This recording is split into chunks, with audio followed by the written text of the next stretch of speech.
Bonjour et bienvenue sur KTV en direct à la télévision, à la radio et sur les réseaux sociaux pour ce temps de parole consacré au problème qu'il y a à Mayotte des chiens errants. Et Dieu sait si c'est un problème qu'il faut qu'on puisse enfin résoudre. Et on va voir ça tout de suite par téléphone avec Tyler. Bonjour Tyler. Bonjour tout le monde. Alors ça bouchonne sur la route ? Ah ben ça bouchonne depuis le Sararano. Oui, évidemment. Donc, merci d'être quand même là par téléphone ce matin. Alors, Tyler, on veut faire un point avec vous par rapport à ces chiens errants. C'est un vrai problème à Mayotte. Il y a différentes mairies, différentes communes qui se bougent pour trouver des solutions. Est-ce que vous pensez que les solutions qui sont en train d'être mises en place sont valables, ou est-ce qu'il faudrait faire plus que ça pour lutter plus efficacement contre les chiens errants ? Après, à Mayotte, on sait que tout est lent. La machine est longue et lente, le temps que tout se mette en place.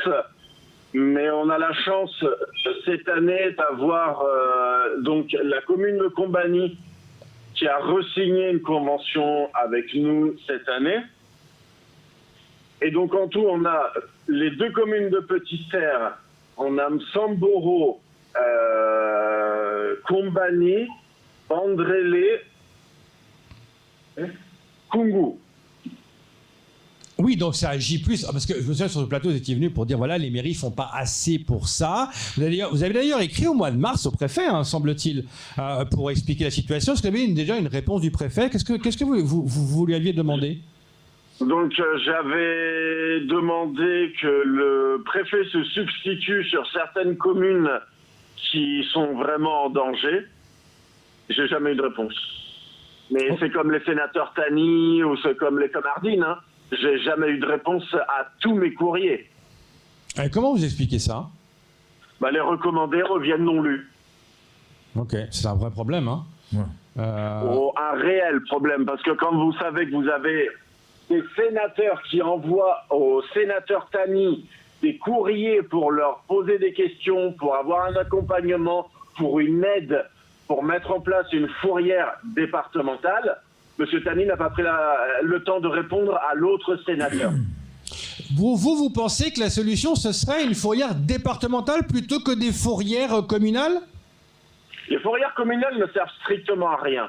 Parce que déjà, on n'a pas assez d'employés sur Mayotte pour gérer un chenil. Alors, si vous mettez 2 chenils, 3 chenils, 4 chenils, on va aller chercher où les gens ? À savoir que les Mahorais touchent pas les chiens quand même, pour rappel.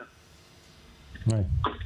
Alors justement, Taylor, est-ce que la solution, au lieu que ça soit directement une fourrière départementale, est-ce que ça serait pas mieux d'aujourd'hui de partir ou de proposer tout directement aux intercos ? Aujourd'hui, on sait que, par exemple, entre l'interco nord, l'interco sud et celle de Petite-Terre, quelque part, ça serait aussi peut-être une solution. L'interco Petite-Terre, je suis déjà conventionné avec eux. Mais est-ce que ça veut dire mais que... après, l'Interco du Sud connaît très bien mon travail. J'ai collaboré pour protéger la plage de Sazilé, mais ils n'ont pas signé de convention. Ils ont juste utilisé la convention que j'ai avec Bandrélé pour se protéger. Ils n'ont même pas pris le temps de griffonner une convention. Alors, aujourd'hui, Taylor, on sait que beaucoup de candidats par rapport à ces élections qui arrivent, on n'a pas entendu sur les plateaux télé quelqu'un parler en tout cas de ce phénomène qui touche Mayotte aujourd'hui, ces chiens errants, ces chiens utilisés par ces bandes pour attaquer ou pour des combats de chiens. On n'a pas entendu vraiment dans les programmes des candidats. Est-ce que là aussi, c'est l'occasion pour vous de lancer un appel, même si peut-être ils n'y ont pas pensé forcément pour le mettre dans leur programme ? S'ils n'y ont pas pensé, je veux bien les accompagner, je veux bien les aider parce que j'ai quand même une grosse puissance sur les réseaux sociaux. Beaucoup de gens me suivent. Donc, s'ils veulent de l'aide pour rédiger un papier, quelque chose ou expliquer un plan d'action, c'est avec grand plaisir. Tyler, vous avez lancé sur Internet souvent des opérations pour les animaux, pour qu'ils puissent aller de Mayotte en métropole et réciproquement. On sait que l'été arrive, beaucoup de gens vont prendre l'avion. Comment ça se passe concrètement? Pourquoi faire ces appels-là? Parce qu'il faut avoir des gens pour accompagner des chiens et des chats pour aller en métropole et réciproquement? En soi, on peut utiliser le fret. Mais il faut savoir que le fret pour 15 chiens, c'est plus de 2 000 euros. Ah oui. 2 500 euros de mémoire. Donc, à savoir qu'il est impossible, quand on sait qu'un animal doit partir vacciné, identifié, avec la rage, un passeport, donc rien que la mise en règle en elle-même coûte plus de 250 euros. Le transport coûte 2 000 euros pour 15 chiens. Donc c'est pour ça qu'on fait appel à des voyageurs, parce que avec les voyageurs, ça coûte moins cher. Donc effectivement, s'il y a des gens qui partent, n'hésitez pas à nous contacter. Je le précise, vous n'avez rien à faire. Vous nous donnez votre nom, votre prénom, votre numéro de billet. On se charge de la réservation. On se charge de déposer le chien sur le tapis. On a nos bénévoles à Paris qui récupèrent le chien directement à l'aéroport. Le voyageur n'a rien à faire. Est-ce que ça concerne beaucoup de chiens ou de chats, enfin, qui partent de Mayotte? Combien il y en a par année? 70% de mes animaux sont adoptés là-bas en métropole. Combien de pourcents? 70. Ah oui, c'est énorme. Tout à fait. J'ai que 30% qui restent sur le territoire pour être adoptés ici. Ce qui veut dire que pour cet été, par exemple, ce serait très important, il y aura beaucoup de voyages pour pouvoir demander aux gens de participer à ça. Tout à fait, parce qu'en plus pour eux c'est totalement gratuit. C'est nous qui payons, c'est nous qui emmenons l'animal. Et en face à Paris, ils n'ont rien à faire à part prendre le chien, le mettre sur un chariot, sortir dans le hall où sortent les gens à l'aéroport, et on a les bénévoles qui attendent là directement pour la prise en charge. Sauf que, Tyler, nous avons aussi...